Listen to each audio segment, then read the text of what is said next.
É lamentável que a Europa esteja perdendo sua chance. Pela primeira vez, há um presidente dos Estados Unidos da América que realmente está disposto a acabar com uma guerra que prejudicou muito a Europa. E os europeus tolos, não há outra maneira de dizer, fazem de tudo para prolongar essa guerra que os prejudica enormemente. Ao ver as figuras ridículas da política alemã hoje, é preciso dizer: eles nada sabem de história, não leram livros. Veja o ministro das Relações Exteriores que fala como se Gorbachev e Brandt nunca tivessem existido. A Rússia sempre será inimiga nossa. Olha, esse é um nível que até ofenderia a escola primária se disséssemos que isso é coisa de escola primária. Senhor Lafontaine, o senhor é uma das vozes políticas mais influentes das últimas décadas. Alguém que nunca teve medo de se posicionar contra a corrente dominante. Estou muito animado para essa conversa. Que bom que o senhor está aqui hoje. Vim com prazer. Senhor Lafontaine, há poucos meses o senhor disse: o estado mental da Alemanha é lamentável. Sinceramente. O senhor falaria isso hoje, ou até de forma mais dura? Pode ser dito de forma mais dura, eu manteria minha fala. E eu me refiro especialmente ao fato de que sempre se mede com dois pesos e duas medidas. O que é condenado de um lado, o mesmo ato é apoiado por outros. E eu não consigo aceitar isso. Senhor Lafontaine, sua passagem como ministro das Finanças foi provavelmente a mais breve da história, apenas 2 meses. Para muitos, isso seria o auge da carreira, mas o senhor foi embora. Na época foi idealismo? Então é melhor sair e se reinventar do que se deixar dobrar? Sim, puro idealismo talvez seja um pouco pretensioso. Mas eu tinha no projeto, por exemplo, de regular os mercados financeiros, e nisso não fui apoiado nem pelo chanceler, e tive toda a imprensa alemã contra mim. E, por outro lado, sempre fui consistentemente contra a guerra e vi os preparativos para a participação da Alemanha na guerra da Iugoslávia. Esses foram dois motivos para eu decidir não participar mais, pois não queria ser responsável por esse tipo de política. Muitos, Senhor Lafontaine, sentem-se traídos pela política hoje. Os verdes pregaram o pacifismo de alguma forma durante décadas, e eu acreditei nos verdes por anos. E de repente passam a ser fiéis à OTAN, entregam armas, falam em razão de Estado e em tratados transatlânticos que acabam sendo usados como justificativa. Por que partidos mudam tanto ao assumir o poder? O poder é naturalmente sedutor, ele também tem uma força, uma capacidade de mudar as coisas, mesmo para aqueles que estão envolvidos no poder. E essas forças são suficientes para muitos para fazê-los mudar de opinião. Também existem considerações puramente oportunistas. Se eu me comportar de tal maneira, terei tais desvantagens. Se agir de outra forma, terei tais vantagens. E sei lá mais o quê. Além disso, observei que é muito difícil desenvolver um pensamento próprio ao longo dos anos. Acho isso muito difícil, né? Pois estamos sempre sendo influenciados pelo ambiente e pelas muitas informações que recebemos.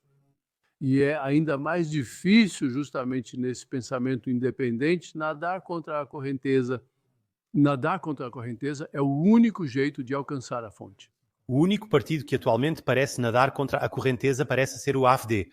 Quer dizer, a oposição é sempre a posição mais confortável. Basicamente, só é preciso captar o sentimento da população. Você escolhe as feridas e diz exatamente o que as pessoas querem ouvir. O senhor acha que, ao chegar ao poder, a AfD se alinhará transatlanticamente e virará um partido do sistema? Ela já está no processo de se alinhar transatlanticamente, já que você mencionou essa questão. Isso começou com o flerte entre Alice Weidel e Elon Musk, que depois foi apresentado por Musk ao Trump. Isso também começou com Vance apoiando a AfD. E isso também traz consequências, por exemplo, na questão da faixa de Gaza. O AfD realmente não é um partido que nada contra a corrente, mas sim que nada a favor da corrente. Isso é lamentável e, para mim, confirma sua credibilidade. E na questão do rearmamento, ela está do lado de quem quer se rearmar porque diz: precisamos de uma Bundeswehr mais forte. E o que mais eu sei também. E ela também não nada realmente contra a corrente na questão da economia e da política social, mas tem uma orientação básica neoliberal, ou seja, está do lado dos ricos, para colocar de forma simples. Nesse sentido, a AfD também é, em parte, um partido do sistema. Ela só tem o grande tema da migração e, nesse ponto, ela tem uma posição única, porque durante anos sempre nadou contra a corrente aqui. E esse tema, como se sabe, mobiliza muitas pessoas. O senhor acredita, senhor Lafontaine, que a estratégia do cordão sanitário falhou totalmente? Sim, compreensível. Ela é muito tola. É um fracasso da União Democrata Cristã durante muitos anos, pois a AfD é carne da União Democrata Cristã.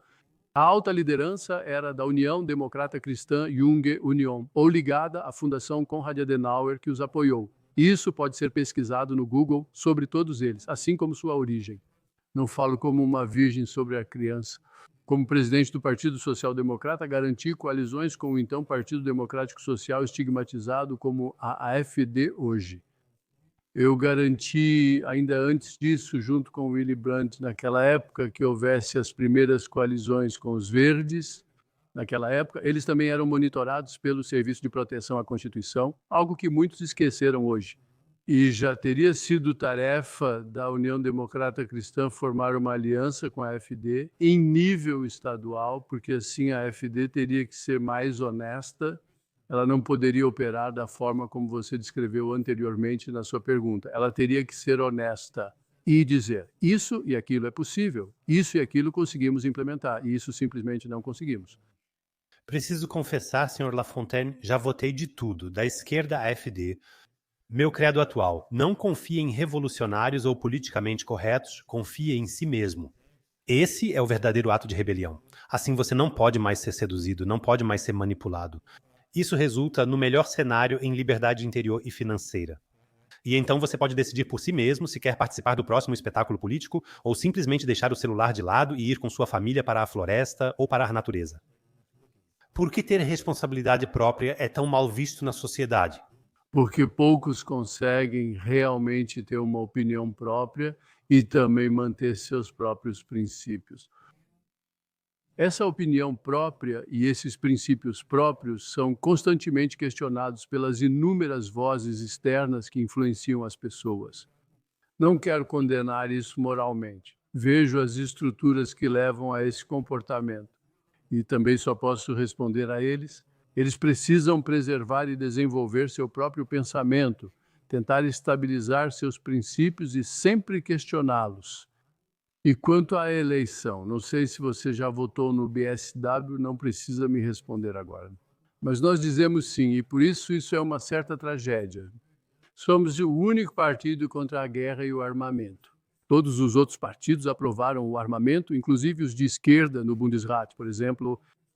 Com isso, todos eles também concordaram com o desmonte social. Vai haver um forte desmonte social. E é por isso que, naturalmente, faço campanha para o BSW. E é lamentável que o nosso Estado de Direito faça com que seja o Bundestag a decidir se a influência do BSW contra a desvantagem na contagem dos votos também será concedida ao Estado. Mas, graças a Deus, agora há alguns cientistas que dizem que o BSW está certo, mas basta olhar para os números. Como físico, aprendi a lidar com estatística, a lidar com números. Quando se vê que nós, como o menor partido, tivemos o maior número de correções, que ganhamos mais votos, basta fazer as contas, estamos muito bem na fita. Isso significa que o Estado de Direito está negando a entrada de um partido que tem 5% no Bundestag. E Merz, no fundo, não tem maioria. E agora você vê o grande problema. Esse chanceler poderia nos envolver em uma guerra mesmo sem ter maioria. Senhor Lafontaine, o senhor citou Donald Trump antes. Sinceramente, quanto tempo acha que suportaria sob Trump? Com Gerhard Schröder falei em 2 meses. Com Donald Trump, talvez 2 semanas ou menos. Com certeza teria sido por um período bem curto.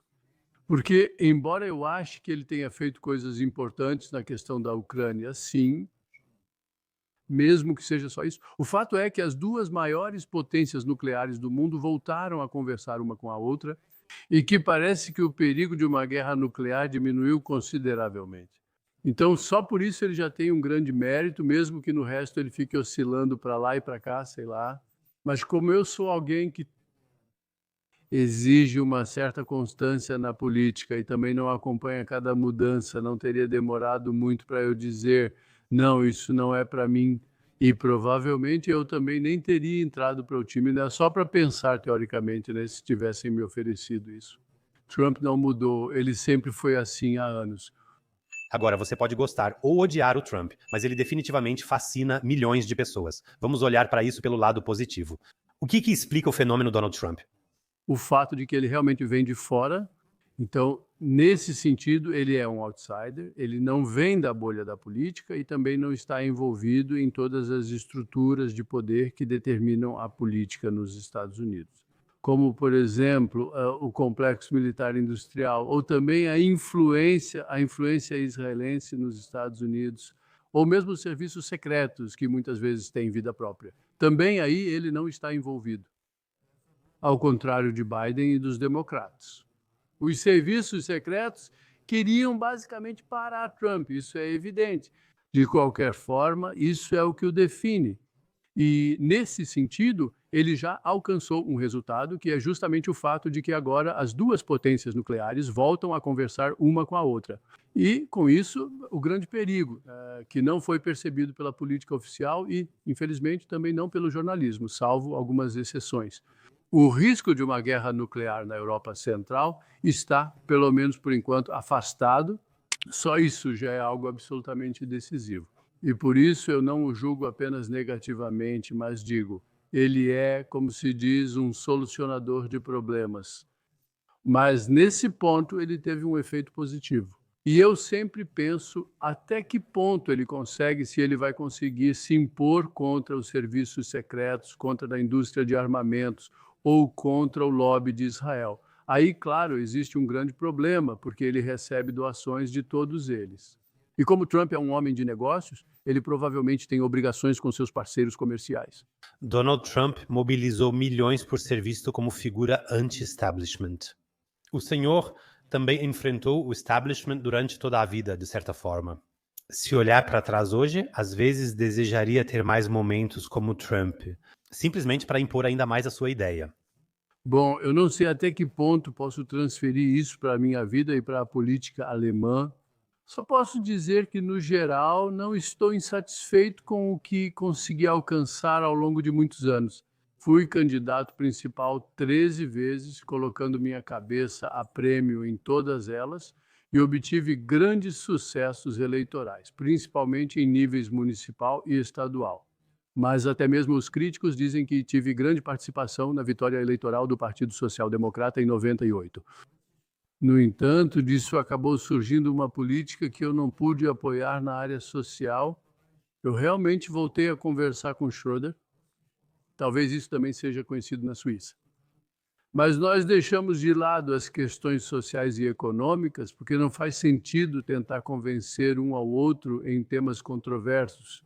Na política externa, ele realmente realizou um feito importante, pois primeiro reconheceu a Alemanha precisa de energia barata. E essa ainda é uma grande questão da política alemã hoje em dia. E, em segundo lugar, mostrou durante a guerra do Iraque, um político ou chanceler alemão não precisa sempre seguir os americanos. Nesse sentido, meu julgamento sobre ele também é dividido.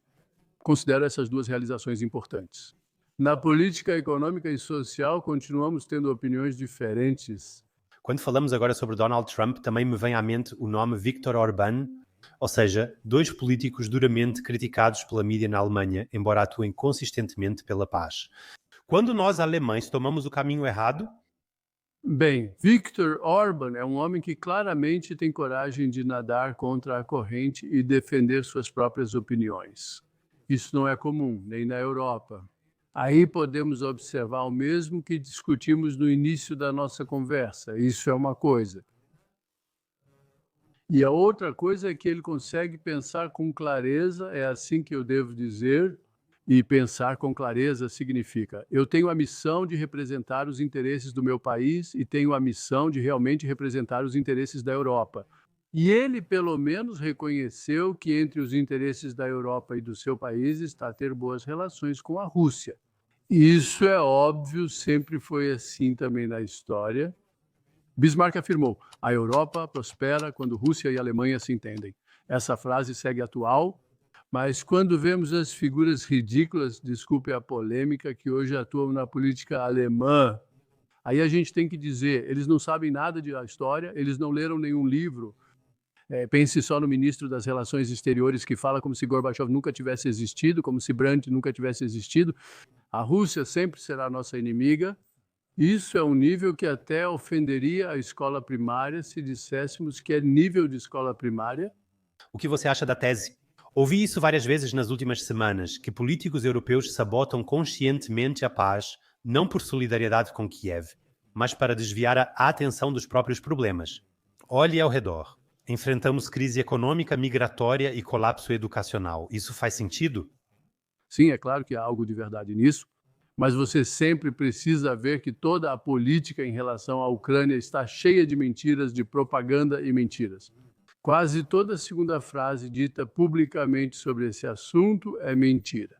Por exemplo, dizem que querem defender os interesses da Ucrânia. Só de pensar nisso já é absurdo. O interesse da Ucrânia é bem simples. É preciso fazer de tudo para evitar as mortes, para evitar o sofrimento e fazer de tudo para que a Ucrânia não continue sendo destruída. A política deles, a política daqueles a quem você se referiu agora, leva ao contrário disso. Eles prolongam o sofrimento e as mortes todos os dias, eles não têm nenhum discernimento para enxergar isso ou fazer algo a respeito, e prolongam a morte da Ucrânia. Desculpe, quero dizer, a destruição da Ucrânia, a situação da Ucrânia ela está ficando cada vez pior, mas isso obviamente não os impressiona. Aí fica a questão de até que ponto eles estão completamente envenenados pela propaganda. Então aí fica a questão de por que, por exemplo, Merz expressa seu ódio aos russos de forma tão aberta e não percebe que ele, se prestasse um pouco de atenção aos fatos, veria que está completamente enganado, e muitos outros também. Isso é apenas consequência da propaganda que todos vivenciaram durante décadas? Bem, eu vivi isso quando era jovem. Por exemplo, para explicar isso, Leta, durante a crise dos mísseis de Cuba, por muito tempo eu achava que os russos eram os vilões, porque eu não sabia e porque a mídia, em grande parte, omitiu isso. Isso também foi um acordo entre Kennedy e Khrushchev, de que os Estados Unidos da América já haviam instalado mísseis antes, justamente na Turquia, que antes ameaçavam Moscou.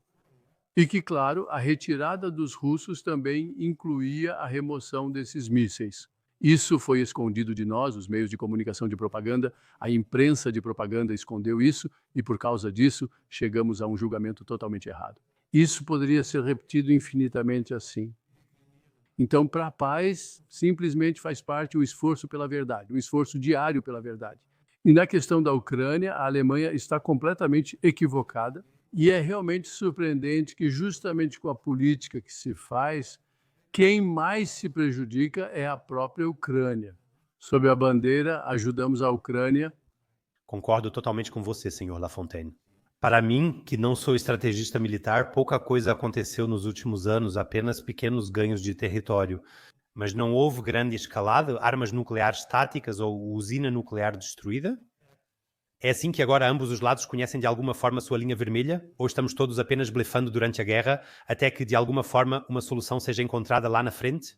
Então, no caso da Ucrânia, ou seja, de Zelensky, não sou capaz de dizer que ele conhece as linhas vermelhas, porque houve esses ataques à usina nuclear de Zaporizhia, houve os ataques ao sistema de alerta antecipado dos Estados Unidos da América. No que diz respeito aos mísseis intercontinentais, né, só para citar dois exemplos, não foram coincidências. E Zelensky já havia exigido desde o início a zona de exclusão aérea sobre a Ucrânia, que deveria ser imposta pela OTAN. Ou seja, a estratégia dele sempre foi envolver os países ocidentais na guerra. E isso significa que ele sempre tentou ultrapassar linhas vermelhas. Enquanto isso, é preciso reconhecer uma constância na política russa nos últimos anos, que basicamente consiste no fato de que há décadas sempre se diz que é sobre a OTAN na nossa fronteira. Isso também precisa ser explicado. A OTAN é vista positivamente por muitos. Quando ouvem o que os russos têm contra a OTAN na sua fronteira, eles não entendem isso. Mas se você disser que eles não querem mísseis e tropas dos Estados Unidos da América na sua fronteira, e principalmente não querem mísseis sem tempo de aviso prévio, então talvez um ou outro entenda. Então é sempre preciso traduzir isso, e esse continua sendo um ponto de discórdia. E quando você vê que os estadistas europeus, entre aspas, têm o mesmo que dizer, dizem que agora querem enviar tropas da OTAN para a Ucrânia Então você tem que perguntar: será que eles não entenderam absolutamente nada? Toda essa guerra existe porque a Rússia diz: não queremos mísseis e tropas na nossa fronteira, mísseis e tropas inimigas na nossa fronteira. E agora eles exigem: nós queremos isso sim. E ainda chamam isso de força de paz. Então aqui também está a mentira dominante em tudo o que é dito.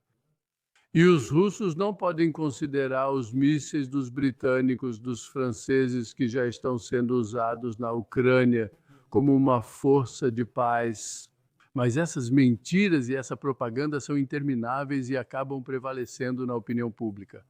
E é lamentável que agora a Europa esteja perdendo sua chance. Pela primeira vez, há um presidente dos Estados Unidos da América que realmente está disposto a acabar com uma guerra que prejudicou muito a Europa. E os europeus tolos, não dá para dizer de outra forma, fazem de tudo para prolongar essa guerra que tantos prejudica. Qual explicação se tem para isso? Donald Trump é geralmente considerado muito errático. Quão real você acha a chance de que ele acorde um dia e diga: resolva toda essa bagunça entre vocês, estou fora. Agora vocês compram as armas de nós e eu assisto de longe, aproveitando. Ele já faz isso. Ele até disse por que está fazendo tudo isso. Ele disse que foi um grande erro dos dois governos juntar Rússia e China. Queremos, como Estados Unidos da América, ao menos que essas duas grandes potências se unam. Preciso fazer de tudo para separá-los de novo, para afastá-los, foi o que ele disse literalmente. E nesse sentido, isso é lógico. Eu termino a guerra na Ucrânia e me volto para a China. Essa é a política dele, como ele mesmo afirma. Basta ouvir e prestar atenção no que ele diz. Que ele, às vezes, diz uma coisa de manhã e outra à noite, isso é claro, e que, às vezes, ele também fala coisas confusas, também é evidente, mas até aqui ele tem sido consistente. Ele já começou a luta com a China no nível econômico, e esse é o grande tema dele, que ele acha que todos os países prejudicam os Estados Unidos porque a balança comercial é tão ruim. Então, ele quer manter a China pequena, ele quer manter esse concorrente pequeno. Essa também é a opinião do Estado profundo. Todos querem e concordam com isso. Tá? Então, por que ainda, infelizmente, Trump também está nisso? Os Estados Unidos da América, porque eles ainda têm essa ideia maluca de querer dominar o mundo, nos dias de hoje, isso é uma ideia completamente insana. Em um mundo onde existe a China, onde existe a Rússia, onde existe a Índia e assim por diante, nenhum país pode, nem os Estados Unidos podem dominar o mundo, mas ainda acreditam nisso, precisam considerar todas essas declarações. Mas Donald Trump percebeu que em todas essas disputas geoestratégicas seria um grande erro aproximar cada vez mais a Rússia e a China. E é por isso que ele tenta desfazer o nó gordo na Ucrânia. Klaus von Dohnanyi afirmou: a Alemanha não deve ser campo de batalha dos interesses americanos. Preciso fazer uma pausa rápida. Pensei por um instante no Iraque, no Afeganistão, na Síria. No fundo, europeus sempre precisaram compensar as atrocidades dos americanos. Nós temos as ondas migratórias, temos as divisões sociais. Não está acontecendo algo parecido com a Ucrânia? Sim, claro, nós também temos muitos refugiados da Ucrânia. Vale lembrar que a Rússia abriga 3 milhões de refugiados da Ucrânia. A Rússia também enfrenta grandes problemas com essa guerra, o que é óbvio. E os Estados Unidos da América forneceram apoio financeiro, mas essencialmente também conseguiram enormes contratos para a sua indústria de armamentos. E o Trump é especialmente diligente em conseguir sempre novos contratos. O fato de concluirmos que os políticos enlouqueceram também aparece na cláusula dos 5%, o acordo desse percentual. 5% do produto social na Alemanha seria metade do orçamento federal. Eu digo sem restrições. Políticos que dizem que podemos gastar metade do orçamento federal com armamento são loucos. Eles deveriam ser imediatamente removidos de seus cargos. Senhor Lafontaine, o senhor já disse Amy, go home, também título do seu último livro. Essa frase ainda é válida hoje?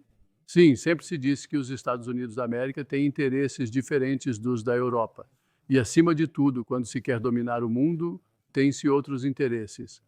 E quando há uma guerra na Europa, os Estados Unidos da América estão bem longe. São 6 mil quilômetros de oceano entre eles. se houvesse um conflito na Alemanha agora. Isso é um debate antigo. Não afetaria os Estados Unidos da América, que poderiam apenas observar. Portanto, a fórmula de Klaus von Dornani tem sido uma constante na política externa alemã após a guerra, pelo menos entre os políticos que estavam na tradição da política de distensão, né, que perceberam isso, que não eram totalmente cegos. Isso ainda é válido hoje. Se tivesse ocorrido, ou se viesse a ocorrer agora, um confronto nuclear no conflito da Ucrânia, ele teria acontecido na Europa. Então, só por esse motivo, os europeus devem ser os primeiros, não os últimos, os primeiros a fazer de tudo para acabar com essa guerra. Se continuarmos pensando assim, a me vá para casa, vejo isso com frequência nos comentários. Prefiro ser oprimido pelos americanos a ser pelos chineses ou russos. Tudo bem, você pode chegar a essa conclusão, mas eu não quero ser oprimido por ninguém. É isso que me diferencia daqueles que falam assim. Então, eu quero que a gente defenda nossos próprios interesses e que nós, europeus, nos tornemos uma potência da paz. Sobre a Ucrânia, Sr. Lafontaine, todos os políticos se dizem grandes estadistas e salvadores morais, mas em outros temas preferem desviar o olhar, silenciar e temer pela carreira. Como o senhor justifica os dois pesos e medidas entre Ucrânia e Gaza? Isso é fácil de explicar na Alemanha por causa da história do país. E justamente o assassinato de 6 milhões de judeus na época nazista, esse crime contra a humanidade. E isso, naturalmente, obriga a política alemã e a deixa constrangida. No entanto, eu argumento da seguinte forma: nós temos a mesma obrigação com os palestinos, pois a fundação do Estado de Israel jamais teria acontecido dessa forma sem as atrocidades cometidas pelos nazistas. E nesse sentido também temos a obrigação de ajudar os palestinos. E é aí que, assim como na questão da Ucrânia, o pensamento na Alemanha simplesmente para. Além disso, quando dizemos que estamos profundamente comovidos, assim como está errado muitos políticos e jornalistas alemães afirmarem estar profundamente comovidos com as atrocidades nazistas e por isso dizerem que nunca se deve agir contra Israel, eles estão sendo hipócritas e mentirosos, e isso é tão lamentável. Com o mesmo argumento, diríamos, estamos comovidos por termos matado milhões de russos, 27 milhões de soviéticos na Segunda Guerra Mundial, e por isso nunca vamos apontar nossas armas contra a Rússia. Nós vemos o quanto a política é hipócrita e mentirosa. Recentemente fiquei surpreso com um número oficial das Forças de Defesa de Israel, não relacionado a conspirações ou ao Hamas. 83% das vítimas em Gaza são civis. Isso significa mulheres e crianças que foram assassinadas de alguma forma. Esse é o dado até hoje. Provavelmente ainda serão centenas de milhares a mais. Ou seja, pessoas que estão sob os escombros, que ainda estão em hospitais ou que simplesmente não podem receber atendimento médico. Estamos lidando aqui com o pior genocídio? Recentemente assisti a uma conversa entre Tucker Carlson e John Mearsheimer, um dos mais renomados cientistas políticos, que também classificou isso como genocídio. Sim, isso é um genocídio. Mesmo assim, a Alemanha oficial hesita em ver e dizer isso. Mas você também conhece o Tribunal Internacional de Justiça e o Tribunal Penal Internacional, eles já se pronunciaram sobre isso. Mas eu não preciso de ninguém para isso. Para mim, isso é um genocídio. E é por isso que também fico feliz que conseguimos organizar uma grande manifestação na qual Dieter Hallervorden, Peter Maffay fez esse apelo. Massiv Bausa, Gabriele Kronschmaltz e Sarah Wagenknecht estarão em 13 de setembro no portão de Brandemburgo para protestar contra esse genocídio, para mostrar que também há alemães que veem esse genocídio e que não querem que a Alemanha forneça armas. Isso é realmente cumplicidade com o genocídio, né? O que os alemães têm que se acusar ao fornecer armas. E aqui também se vê a completa decadência da nossa moral. Não faz tanto tempo que havia consenso na política alemã de que não se forneciam armas para as zonas de guerra. Isso ainda é uma afirmação um pouco diferente de apoiar um genocídio com armas, mas infelizmente chegamos ao ponto de hoje termos um governo que fornece armas para apoiar o genocídio na faixa de Gaza. Concordo totalmente com você. Acho incrível que hoje haja tantas vozes no mundo. Sejam Tucker Carlson, sejam Joe Rogan, que se manifestam claramente e criticam fortemente a política de Israel. Li uma frase semana passada que me tirou o fôlego novamente. Netanyahu disse ele mesmo que está em uma missão missionária, religiosa, para construir uma grande Israel. Quer dizer, é difícil ser mais megalomaníaco do que isso, não é? Como você classificaria essa retórica? Com certeza isso é megalomania. Para mim, Netanyahu é um dos maiores criminosos de guerra das últimas décadas. Considerando o gabinete, Netanyahu é o menos nocivo. Aí ainda tem um Ben-Gvir, um Smotrich, que na minha opinião são ultranazistas, e fazem um Björn Höcke parecer quase um professor vegano da escola Waldorf. Sim, isso é o que há de mais hipócrita, que de um lado dizem, na Alemanha queremos combater o radicalismo de direita, o extremismo de direita, o ressurgimento de ideias nazistas.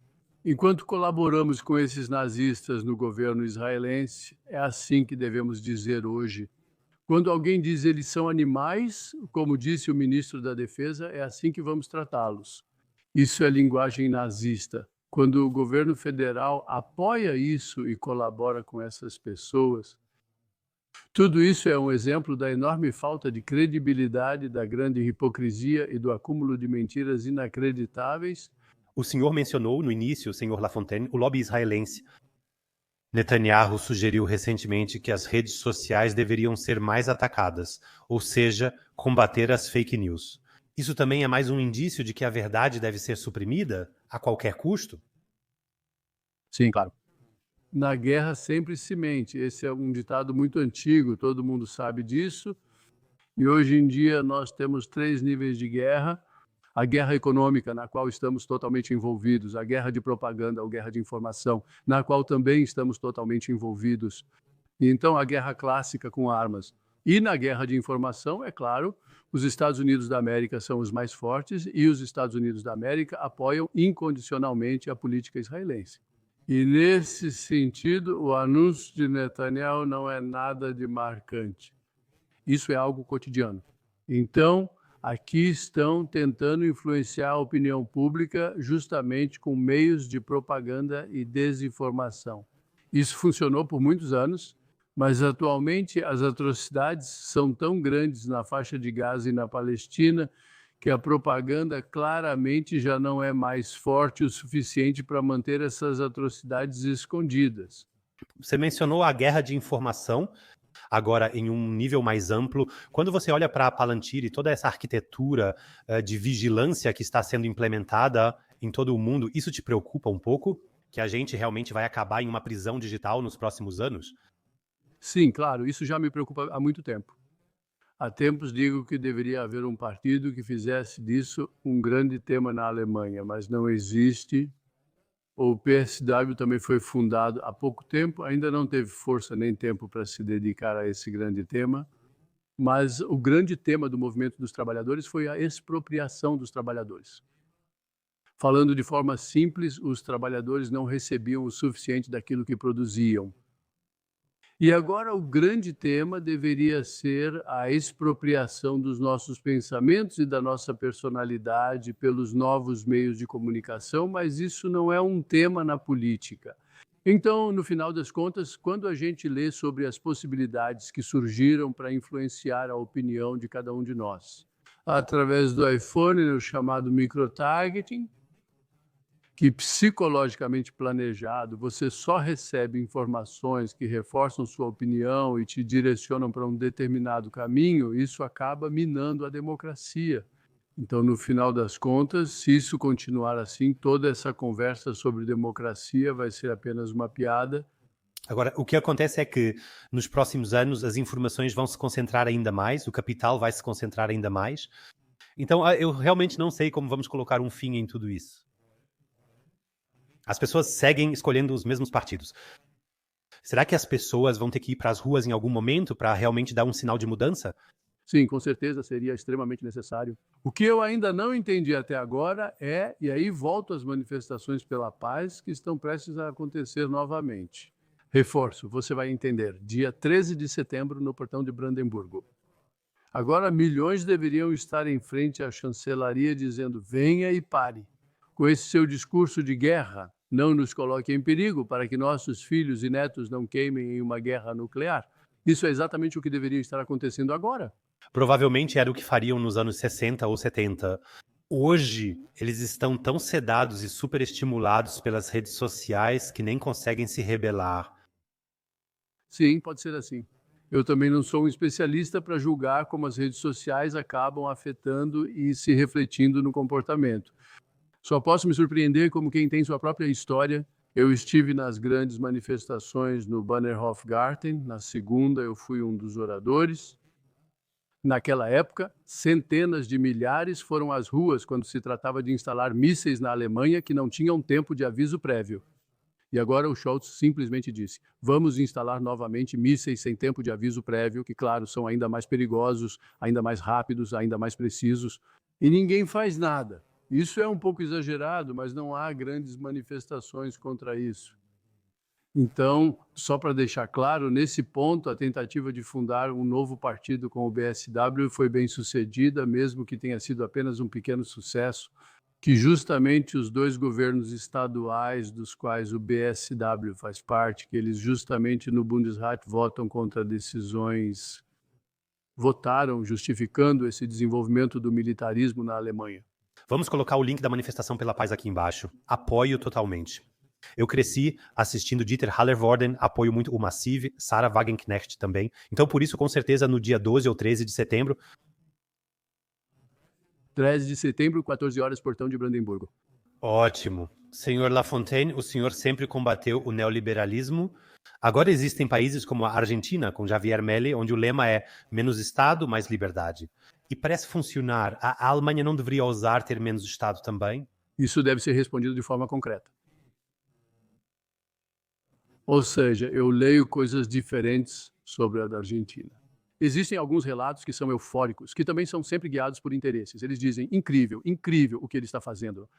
Alguns relatos dizem que ele causa danos reais e devastação social. E eles também contestam os números que são apresentados. Eu não posso responder a isso aqui do meu sofá, mas posso recorrer à minha experiência de décadas e dizer: sempre há situações em que você pode dizer que o Estado foi longe demais, que o Estado nem deveria estar ali. Ou seja, isso significa que é sempre uma luta diária, onde o Estado deve intervir e onde não. Em geral, sempre que possível, muitas coisas deveriam ser organizadas de forma privada, sem necessidade do Estado. Mas há áreas em que precisamos do Estado, como, por exemplo, educação ou saúde ou algo assim. Ou também polícia e certas coisas. Não dá para privatizar isso, e as tentativas de privatizar essas áreas nunca deram certo. Ou pegue também a ferrovia, esse também foi um tema que a ferrovia deveria ser privatizada. Nós vimos no Reino Unido, e na época de Tony Blair, que desastre foi causado lá. E agora há um problema que é justamente o fato do Estado muitas vezes falhar com a Deutsche Bahn. O Estado é o proprietário da Deutsche Bahn. E ainda assim a Deutsche Bahn tem isso. Esses resultados negativos, que realmente são muito, muito negativos em comparação com o resto da Europa. E aqui está o problema. É preciso, quando o Estado, sendo o proprietário da empresa, você precisa garantir que a interação entre diretoria, políticos e funcionários não leve a decisões que sejam do interesse individual, mas não do interesse da coletividade. Posso palestrar sobre isso, pois já fui presidente do Conselho de Empresas Municipais e Afins. E é preciso garantir estruturalmente que o que aconteceu na Deutsche Bahn não seja possível. O senhor diria, senhor Lafontaine, que desde 2015 muitas pessoas não qualificadas imigraram para o sistema social e, no final das contas, contribuíram para essa erosão dos sistemas sociais? Com certeza. Essa é uma pergunta bem simples. Qualquer pessoa que lide com imigração vai dizer: é preciso ajudar as pessoas que estão em necessidade. Todos dizem isso. Mas agora entra a questão moral. Sou alguém que veio da prática e, como prefeito, também precisei disponibilizar ginásios quando chegaram imigrantes, entre outras situações. Ou mais tarde, nas ondas de refugiados, sabe que existe a segunda frase que diz: chega um momento em que devemos dizer não podemos mais receber. Essa é a questão central. Aí só resta moralizar. Você é insensível, você sei lá o quê, os bons e os maus. Não é assim que se resolve na política, né? É preciso espaços, mas o principal problema são as escolas. Então, quem, numa situação em que, numa escola primária, 50% ou mais das crianças não sabem falar alemão, diz: precisamos continuar recebendo pessoas que também terão filhos, isso é simplesmente totalmente irresponsável ou tolo. Não sei como chamar isso de outro jeito, por isso precisamos limitar a migração. Se não entendermos nada, então precisamos ver isso nas escolas. Ser professor e ensinar com metade da turma sem entender o que você diz, como isso pode funcionar? E aí eles se surpreendem que em todas as pesquisas dos últimos anos o sistema escolar recebe notas cada vez piores. Mas um país com sistema escolar ineficiente continuará caindo. Você diria que isso foi ingenuidade política ou foi até mesmo intencional para prejudicar a Alemanha como local de desenvolvimento? Eu não acredito nisso, para mim é só uma teoria da conspiração. Porque, por exemplo, a senhora Merkel iria querer prejudicar a Alemanha como polo de desenvolvimento. Ela ainda acreditava, pois empresários diziam que isso beneficiaria o país e traria trabalhadores. Foi simplesmente falta de conhecimento político. A senhora Merkel também chegou ao cargo sem experiência prévia. Ela não foi prefeita, não passou muito tempo em algum município para conhecer esses problemas. Bem, então ela foi ministra em Culm, mas os problemas locais ela conhecia pouco e por isso provavelmente não percebeu quais problemas surgem na área de habitação, na área escolar e assim por diante. Tenho mais uma segunda pergunta da comunidade. Quando o senhor reflete sobre tantas décadas de política, Sr. Lafontaine, por que nunca conseguiu reunir um amplo movimento majoritário ao seu redor? O senhor foi radical demais ou dogmático demais? Isso precisa ser diferenciado. No estado, né, eu tive maiorias aqui no Sarre que ninguém mais conseguiu desde então.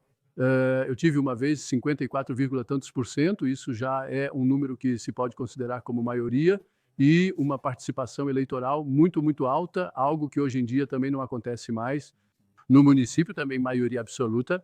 No nível federal foi assim que em 98 nós tivemos a maioria, e geralmente se diz que eu tive minha parcela nisso, mas dessa maioria não saiu aquilo que eu considerei correto.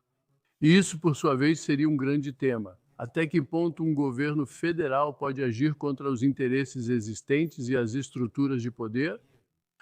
Isso é um tema para o Trump, nós mencionamos isso. Também foi um tema para a política federal.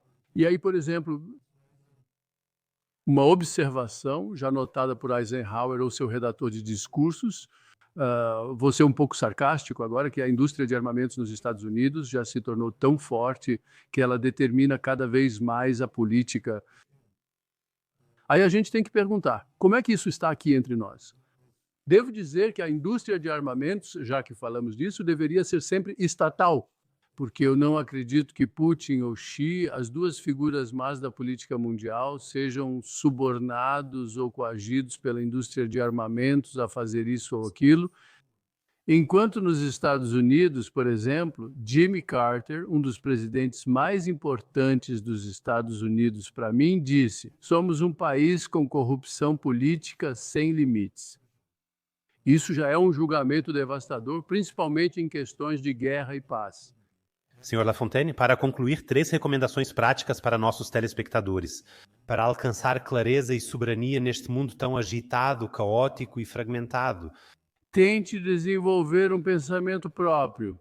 Eu digo isso de propósito. Tente sempre permanecer na verdade. Eu também falo em tentar, porque sei como isso é difícil nas circunstâncias de cada um, e então plante sempre uma macieira. Então, acima de tudo, não deixe de acreditar em um futuro para a humanidade. O senhor disse isso de forma linda, Sr. Lafontaine. Eu poderia ouvi-lo por horas. Para mim, foi realmente um grande presente conversar com alguém que sempre demonstrou postura na política, mesmo quando ficou desconfortável. E hoje em dia, só vemos mesmo carreiristas que se disfarçam de pessoas boas, pulam na próxima narrativa conveniente para inflar o próprio ego, buscam aplausos do lado errado, mas no fim das contas não têm nenhuma firmeza quando enfrentam um pouco de resistência. Essa é a diferença entre um ícone e um oportunista. Por isso, vozes como a sua ainda impactam hoje. Obrigado e tudo de bom para o Sarre. Eu também agradeço e desejo tudo de bom para você. Obrigado.